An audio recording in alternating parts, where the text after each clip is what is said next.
Student, स्वागत है आप सबका आपके अपने YouTube channel education point coaching classes में। बच्चों, आज की इस वीडियो में मैं आपको कराने वाली हूँ क्लास 10th के सामाजिक विज्ञान की वर्कशीट नंबर 24। 2 सितंबर की ये वर्कशीट है, तो शुरू करते हैं इस वर्कशीट को। बच्चों, आज की इस वर्कशीट में हम बहुत ही इंपॉर्टेंट टॉपिक को पढ़ने वाले हैं, जो कि है भारतीय अर्थव्यवस्था के क्षेत्रक। भारतीय अर्थव्यवस्था के 3 क्षेत्रक को आप इसमें काफ़ी डिटेल में पढ़ेंगे। प्राथमिक क्षेत्र, द्वितीयक क्षेत्र और तृतीयक क्षेत्र। इंग्लिश में बोलते हैं प्राइमरी, सेकेंडरी एंड टर्शरी।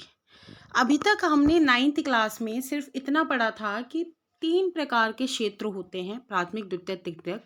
लेकिन किन गतिविधियों को हम प्राथमिक क्षेत्र में डालते हैं या द्वितीयक में डालते हैं और तृतीयक में डालते हैं और क्यों डालते हैं, वो आप आज इसकी वर्कशीट में समझने वाले हैं। वह क्षेत्र जिसमें प्राकृतिक संसाधनों का प्रयोग करके हम वस्तुओं का निर्माण करते हैं, वो आते हैं प्राथमिक क्षेत्र में। देखिए, हर कोई कार्य को आप प्राथमिक क्षेत्र में नहीं डाल सकते। प्राथमिक क्षेत्र में सिर्फ वही कार्य जाएंगे जिसको बनाने के लिए हम नेचुरल रिसोर्सेज का यूज कर रहे हैं। अब जैसे कृषि है, कृषि को करने के लिए हमें सूर्य की जरूरत होती है, पानी की जरूरत होती है, मिट्टी की जरूरत होती है। तो ये सब क्या है, प्राकृतिक ही तो है। ऐसे ही मत्स्य पालन, मछलियां हमने थोड़ी बनाई है, इन्वायरमेंट में ऑलरेडी क्या है, अवेलेबल है। इसके अलावा दूसरा वह क्षेत्र जिसमें प्राथमिक क्षेत्र से प्राप्त वस्तुओं को लेकर कोई नई वस्तु बनाई जाए। तो देखो, वह क्षेत्र जिसमें हम प्राइमरी इंडस्ट्रीज से आने वाली चीज़ों को चेंज करते हैं इनटू वैल्यूएबल थिंग्स, यानी कि हम उसको और मूल्यवान बनाते हैं, वो क्षेत्र कहलाता है द्वितीयक क्षेत्र या फिर औद्योगिक क्षेत्र। इसके जो एग्जाम्पल्स हैं वो है फैक्ट्रीज या भवन निर्माण। या अगर मैं आपको बहुत अच्छा एग्जाम्पल दूं, चीनी से गन्ना। चीनी प्राथमिक क्षेत्र से आता है और चीनी से गन्ना जहां बनाया जाता है वो द्वितीयक क्षेत्र में आता है।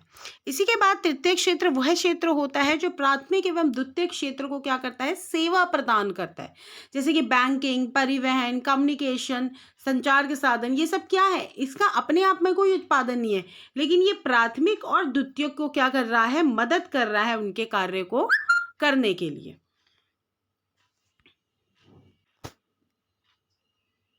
तो यहाँ पे हमारी 3 बातें क्लियर हो गई हैं, प्राथमिक क्षेत्र क्या होते हैं, द्वितीयक क्या होते हैं और तृतीयक क्या होते हैं।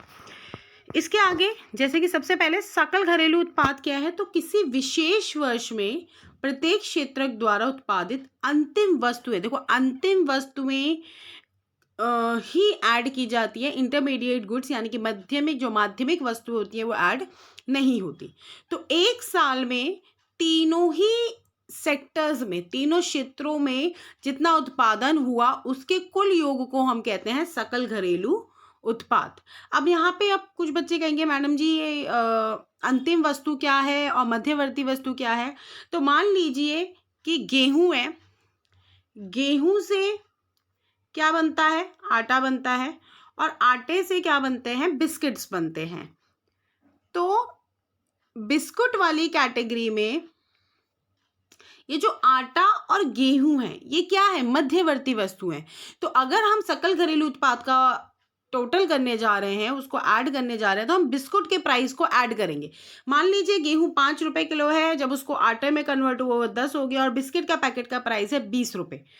तो जब हम अपना जीडीपी सकल घरेलू उत्पाद ऐड करेंगे तो हम ये 20 रुपए ऐड करेंगे। क्यों? क्योंकि 20 रुपए में ऑलरेडी ये 10 और 10 में ऑलरेडी ये 5 रुपए ऐड है। ऐसा तो नहीं है कि गेहूं का हमने 5 रुपए में खरीदा और 10 रुपए प्रॉफिट के साथ 15 में बेच दिया। अगर टोटल 10 में बेचा है, इसका अर्थ है कि 5 इसके अंदर इंक्लूडेड है। ऐसे 20 में ये 10 ऑलरेडी इंक्लूडेड है। तो हम क्या करेंगे, जब भी हम सकल घरेलू उत्पाद का हम टोटल निकालेंगे तो हम हमेशा अंतिम वस्तु, अगर मान लीजिए, चलो इसको एक और हम ले लेते हैं, बिस्किट वाला आगे छोड़िए, अगर गेहूं से आटा बना और आटे का ही प्रयोग हो गया, तो अंतिम वस्तु कौन सी हुई, आटा, ना कि गेहूं।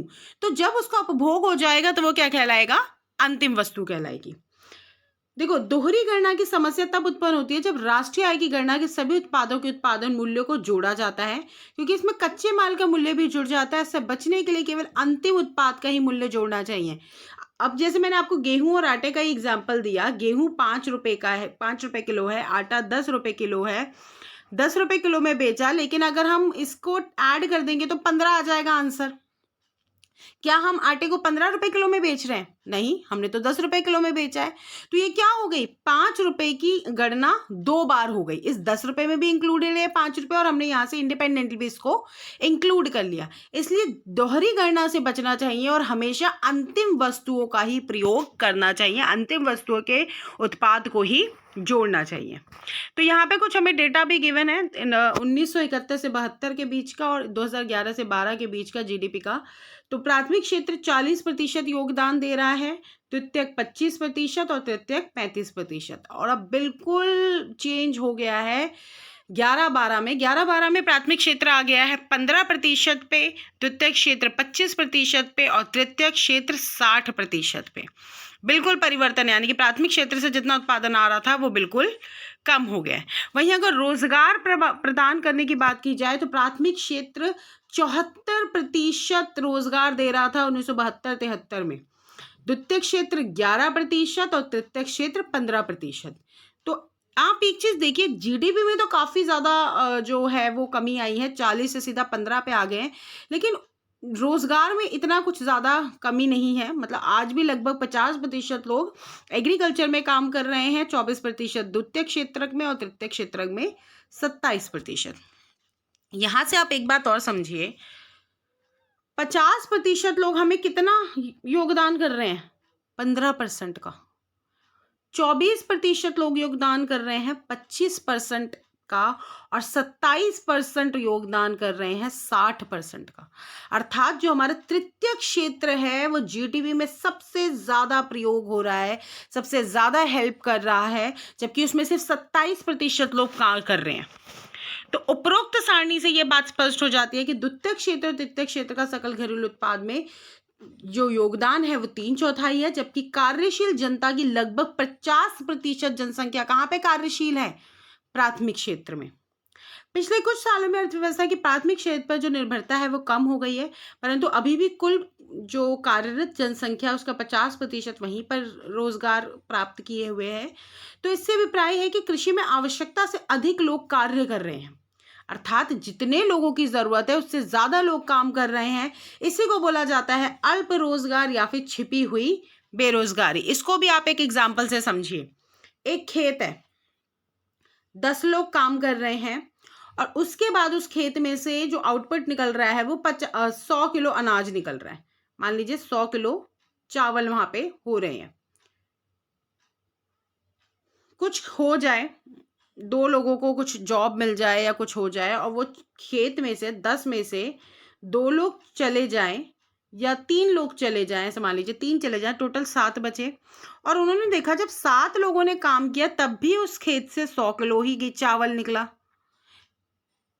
इसका मतलब है जो 3 लोग यहाँ लगे हुए थे ना, हमें सिर्फ लग रहा था ये काम कर रहे हैं, लेकिन उनका जाने से कुछ भी फर्क नहीं पड़ा। अनाज की उत्पादकता में तो कोई कमी नहीं हुई, पहले भी 100 kg था, अब भी 100 kg है। तो ये 3 लोग क्या है, यहाँ पे छिपे हुए बेरोजगारी के शिकार हैं। अगर इन 3 लोगों को कहीं अच्छी जगह रोजगार मिल जाता है तो इस परिवार की क्या हो जाएगी, इनकम बढ़ जाएगी।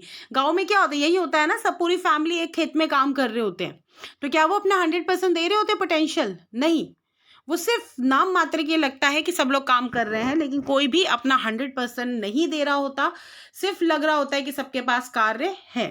इसी को बोला जाता है छिपी हुई बेरोजगारी, अर्थात जो लगता है सब काम कर रहे हैं पर वो एग्जैक्टली क्या होता है, वो रियलिटी में वो लोग कार्य में छिपे हुए होते हैं। तो अब जरा प्रश्न उत्तर की बात की जाए तो सबसे पहला प्रश्न है, भारतीय अर्थव्यवस्था के तीनों क्षेत्रों की तुलना कीजिए। तो देखो, अगर तीनों क्षेत्रों की तुलना की जाए तो हम यहीं से कर सकते हैं। वैसे तो ये वाली टेबल ही एक तरीके से तुलना ही है कि देश की सभी आर्थिक गतिविधियों को हमने 3 क्षेत्रों में बांटा हुआ है, प्राथमिक, द्वितीयक एवं तृतीयक।